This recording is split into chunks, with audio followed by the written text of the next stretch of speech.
तो hello friends, आज मैं आ गई हूँ एमनीशिया के एपिसोड 6 के एक्सप्लेनेशन के साथ और आशा करती हूँ कि आपको ये ज़रूर पसंद आएगा। अभी तक हमारी कहानी यहाँ तक पहुँची थी कि हमारे हीरोइन से एक ही पूछ रहा होता है कि क्या तुम मेरे घर पर रुकोगी, पर हीरोइन के लिए हर एक चीज़ नई थी तो इसलिए वो बेसिकली वो हाँ नहीं करती है। तो इक्की भी उसे ज़्यादा इंसिस्ट नहीं करता और उसे बेसिकली मान जाता है उसे घर छोड़ने जाने के लिए। अब यहाँ पे हमें पता रहता है कि हीरोइन के लिए हर एक चीज़ नई इसलिए रहती है क्योंकि वो बेसिकली डिफरेंट पैरेलल वर्ल्ड्स में ट्रैवल कर रही होती है।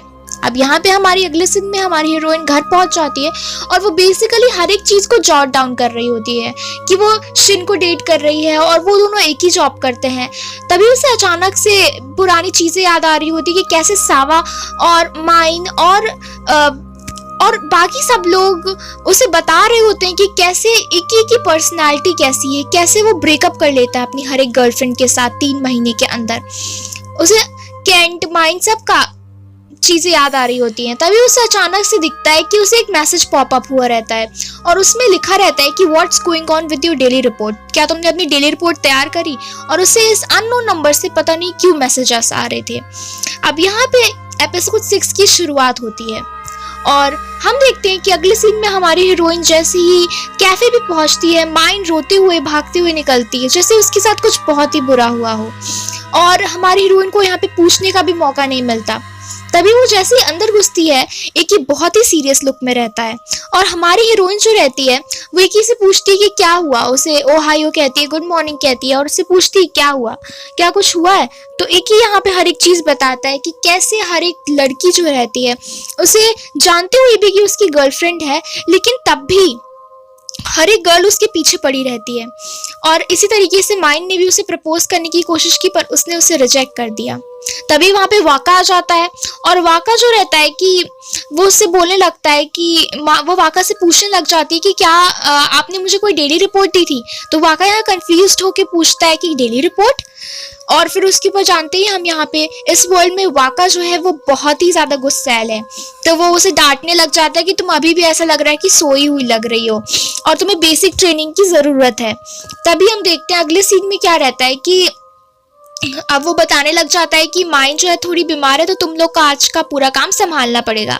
अब यहाँ पे हमें पता चलता है कि हीरोइन को जो बहुत सारी चीज़ें नहीं पता है कि वो मैसेजेस उसे क्यों आ रहे होते हैं और एक ही क्यों 3 महीने तक इतनी सारी गर्ल्स को डेट करता है और फिर उन्हें लास्ट में उनके साथ ब्रेकअप कर लेता है।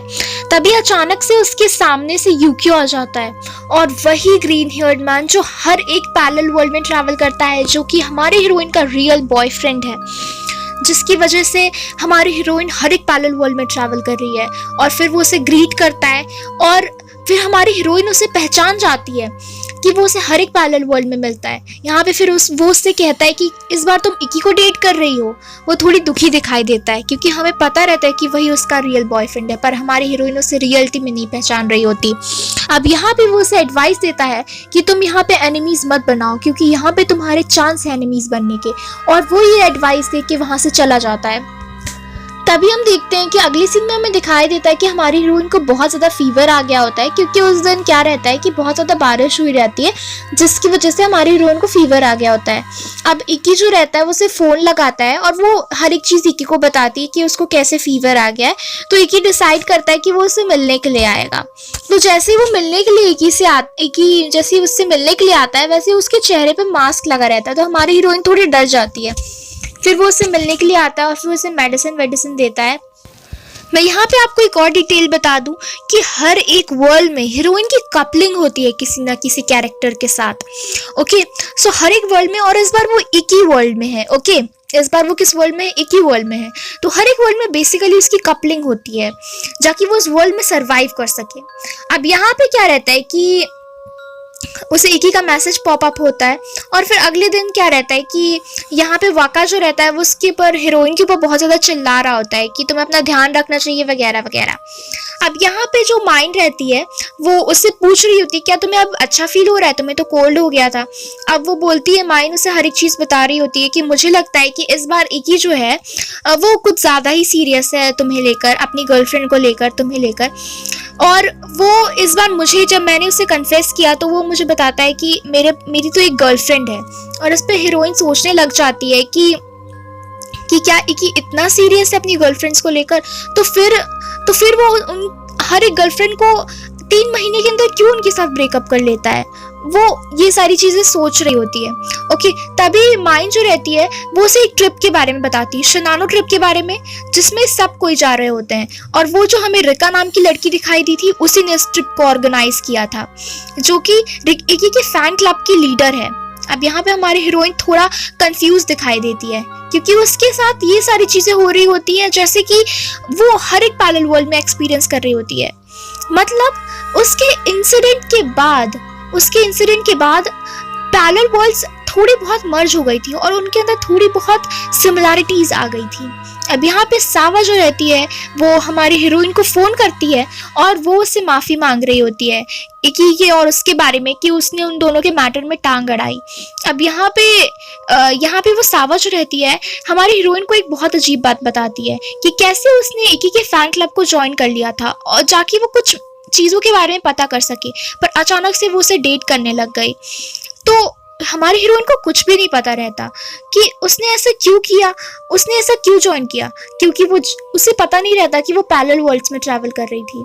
अब यहाँ पे उसे उस फ्लैशबैक के बारे में याद आ जाता है कि कैसे वो गर्ल्स उसके साथ कैसे बिहेव कर रही थी। तभी अचानक से उसका फोन रिंग होता है और फोन पे इकी रहता है, और जैसे ही वो फोन उठाती है तो इकी बहुत ही अजीब तरीके से बात कर रहा होता है, जैसे उसने थोड़ी सी ड्रिंक करके रखी हो। वो हमारी हीरोइन से कह रहा होता है कि मैं तुम्हारी वॉइस सुने बिना नहीं रह सकता, मैं तुम्हारे बिना नहीं रह सकता। और ये थोड़ा अजीब था हीरोइन के लिए, क्योंकि हीरोइन को लग रहा होता है कि वो हर एक गर्ल को 3 महीने तक तो डेट करके छोड़ देता है, तो वो ऐसा क्यों बिहेव कर रहा है। तो वो उससे पूछती क्या तुम ड्रिंक कर रहे हो, तो वो बोलता है कि मैं तुम्हारे घर तक पहुंच के आऊं, प्लीज तुम बाहर निकल के आओ, मुझे तुम्हें देखना है, मुझे तुमसे बात करनी है। तो हमारी हीरोइन बाहर निकल के आती है। तो जैसे ही वो बाहर निकल के आती है, एक ही उसके रूम के जस्ट नीचे रहता है और उसे देख रहा होता है, उसको घूर रहा होता है। अब यहाँ पे बेसिकली इकी उसके रूम के नीचे पहुंच जाता है और उससे बातें करने लग जाता है कि वो उसके लिए कितनी ज़्यादा इम्पोर्टेंट है। और जैसे ही वो उसे देखता है उसका हार्ट मेल्ट होने लग जाता है बेसिकली, कि वो बेसिकली उसे कितना ज़्यादा पसंद करता था। और वो उसे बताता है कि उसकी जो रिलेशनशिप्स जो भी पास्ट में हुई थी वो उसने मजाक में ली थी या फिर फन के लिए ली थी उसने वो रिलेशनशिप्स। तो वो उन सारी चीज़ों को भूलकर आगे बढ़ना चाहता है और वो बाकी सारी चीज़ों के बारे में हीरोइन को बताता है कि कैसे वो हीरोइन को पसंद करता है और कैसे वो हीरोइन को खुश देखना चाहता है और हर वक्त खुश देखना चाहता है हीरोइन को। बेसिकली वो सारी चीज़ों के बारे में बात करता है और कुछ देर बाद फिर वहाँ से चला जाता है और उसे ये भी बता के जाता है कि वो हर एक गर्ल से बहुत ज़्यादा स्पेशल है, क्योंकि हर एक गर्ल उसके पीछे पड़ी रहती है, पर हीरोइन ही ऐसी थी जो कि उसके पीछे नहीं पड़ी थी। और बेसिकली वो उसे इसीलिए पसंद करता था क्योंकि वो सबसे ज़्यादा डिफरेंट थी। अब यहाँ पे क्या रहता है कि अगले सीन शिफ्ट होता है और हमें दिखाई देता है कि सब लोग शिनानो की ट्रिप के लिए तैयार हो जाते हैं और इसके ऑर्गेनाइजर रहती है रिका। अब यहाँ पे रिका अचानक से आ जाती है और फिर वो देखते हैं हम लोग कि वो सस्पिशियस ग्रुप ऑफ गर्ल्स भी वहाँ पे रहता है। अब यहाँ पे रिका सबको अपने आप को इंट्रोड्यूस करती है और उसे बताती है कि it's wonderful to meet you, और बाकी सारा इंट्रोडक्शन का काम होता है। और फिर यहाँ पे हम देखते हैं कि वो लोग शिनानो पहुंच जाते हैं और यहाँ पे हीरोइन फिर से सोचने लग जाती है कि उसके साथ ये सीरीज ऑफ इवेंट रिपीट हो चुका है। अब यहाँ पे एक ही जो रहता है बिलियर्ड खेलने लग जाता है और यहाँ पे बाकी सारी गर्ल्स जो रहती हैं उसके आसपास आके खड़ी हो जाती है और उसे चीयर अप करने लग जाती है कि मुझे भी आपके साथ बिलियर्ड खेलना है, मुझे भी तुम्हारे साथ बिलियर्ड खेलना है। और बेसिकली वो गर्ल्स को लेकर बहुत ज़्यादा पॉपुलर रहता है, तो उसे वो चारों तरफ से घेर लेती है और वो जो सस्पिशियस ग्रुप ऑफ गर्ल्स रहती है वो हमारी हीरोइन की तरफ पॉइंट आउट करके कहती है कि इसको यहाँ से हटाओ। बेसिकली वो जेलस फील कर रही होती है हमारी हीरोइन से, क्योंकि बेसिकली हमारी हीरोइन एक ही को डेट कर रही होती है। अब यहाँ पे हमारी हीरोइन बेंच पे अकेली बैठी हुई होती है, तभी वहाँ पे इकी आ जाता है और इकी फिर उससे पूछने लग जाते हैं कि क्या तुम्हारे पास थोड़ा टाइम है।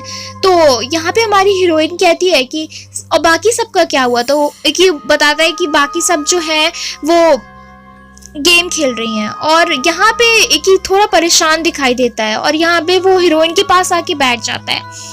तभी इकी जो रहता है वो अपने बहुत सारे सीक्रेट्स यहाँ रिवील करने वाला रहता है। तभी एक शूटिंग स्टार गिरता है और वो हीरोइन से कहता है कि क्या तुम एक विश मांग सकती हो। तो हमारी हीरोइन कहती है कि कुछ नहीं कहती। अब यहाँ पे इकी जो रहता है वो बताते हैं कि जब मैं छोटा था तो एक बार मैंने विश मांगी थी। मैंने ये विश मांगी थी कि मैं गर्ल्स को लेकर पॉपुलर हो जाऊं, गर्ल्स मुझे हर तरफ से पूछने लग जाए, चाहे कितनी भी सुंदर गर्ल्स हो हर कोई मेरे पीछे हो। और वो बोलता है कि कितनी अजीब विश थी ना ये, और इसी विश को लेकर मैं आज इतना ज़्यादा परेशान हूँ, काश मैंने उस विश की जगह कुछ और मांग लिया होता।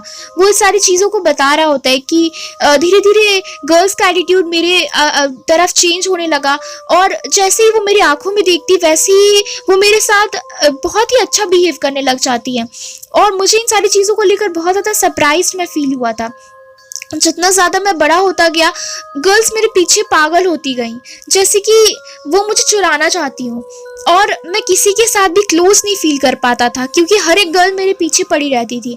और किसी भी गर्ल को अगर मैं किसी रीज़न से डेट करता था तो वो गर्ल मुझे अचानक से 3 महीने बाद छोड़ के चली जाती थी, ब्रेकअप कर लेती थी। पता नहीं ऐसा क्यों होता था। और यहाँ पे हमारे हीरोइन को फील होता है कि वो सारी गर्ल्स जो रहती है वो इकी को छोड़ के जाती थी, ना कि इकी उनके साथ ब्रेकअप करता था।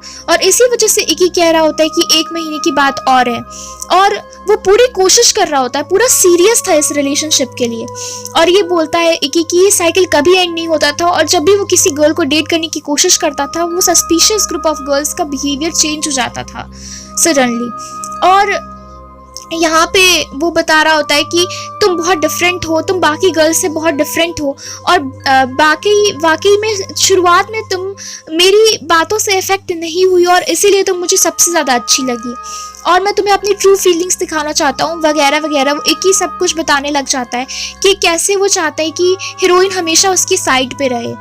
और यहाँ पे वो उसे कन्फेस भी कर देता है, आई लव यू भी कह देता है। और यहाँ पे हमारी हीरोइन जो रहती है वो बहुत ज़्यादा शाय हो रही होती है, और फिर वो अचानक से उसे किस कर देता है। अब यहाँ पे हमें दिखाई देता है कि कैसे हर एक वर्ल्ड में हीरोइन की कोई ना कोई कपलिंग होती है और कोई ना कोई स्टोरी रहती है जो हीरोइन को नहीं पता रहती, और कैसे हर एक वर्ल्ड की हीरोइन का जो पर्सनैलिटी रहता है वो थोड़ी बहुत डिफर करता है सिमिलैरिटीज़ के बावजूद भी। अब यहाँ पे हमारी हीरोइन सोच ही रही होती है, तभी कुछ सोच रही होती है, तभी अचानक से वहाँ पे वही सस्पिशियस ग्रुप ऑफ गर्ल्स आती हैं और वो उसे बुला के रिका के पास ले जाती है। अब रिका जो रहती है वो उसे बोल रही होती है कि तुम्हें इतना लेट बुलाने के लिए सॉरी, और फिर वो पूछने लग जाती है तुम्हें अपना प्रॉमिस याद है, क्या तुम भूल गई कि तुम्हें किस काम के लिए इनिशिएट किया गया था, तुम्हें क्या काम दिया गया था। तो वो बोलती है कि मैं तुम्हें अकेले इकी को मोनोपोलाइज नहीं करने दूंगी, अकेले इकी को नहीं डेट करने दूंगी। अब यहाँ पे वो हीरोइन सोचने लग जाती है कि ये लोग ऐसा क्यों बिहेव कर रहे हैं। वो जो सस्पिशियस ग्रुप ऑफ गर्ल्स रहती है तो वो बोलने लग जाती है कि तुम ऐसे बुद्धुओं की तरह बिहेव मत करो, इकी सिर्फ तुम्हारा नहीं है, इकी हमारा भी है, और हम सबका इक्वल शेयर बनता है उसके ऊपर, जैसे कि इकी कोई प्रॉपर्टी हो।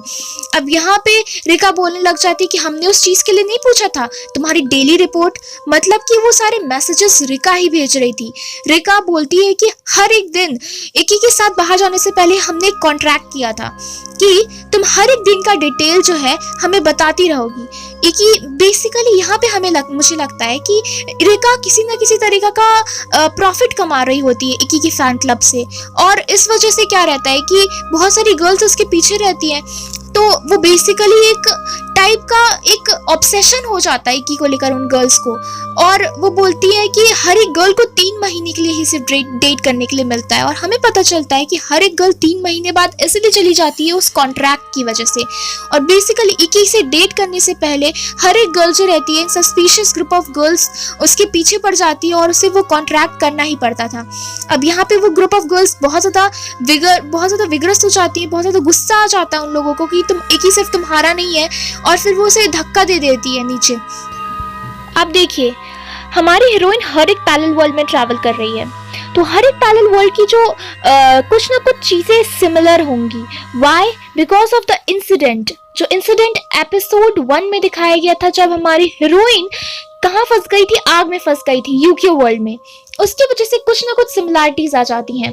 अब यहाँ पे अचानक से ओरियन आ जाता है, और ओरियन अचानक से आ जाता है और हमारी हीरोइन उसे भूली नहीं होती है, उसे पहचान जाती है, और वो ओरियन से बताती है कि ये गर्ल्स जो है वो बहुत ज़्यादा ऑब्सेस्ड है इकी को लेकर, और हर एक 3 महीने में इकी की गर्लफ्रेंड इसी वजह से चेंज होती थी क्योंकि इकी ब्रेकअप नहीं करता था।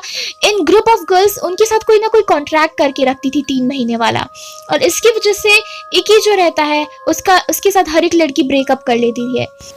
अब यहाँ पे ओरियन अचानक से नोटिस करता है कि हीरोइन की बोट में छेद है और बहुत बड़ा क्रैक है, बहुत बड़ा क्रैक, छोटा भी क्रैक नहीं, कि हीरोइन संभल भी जाए।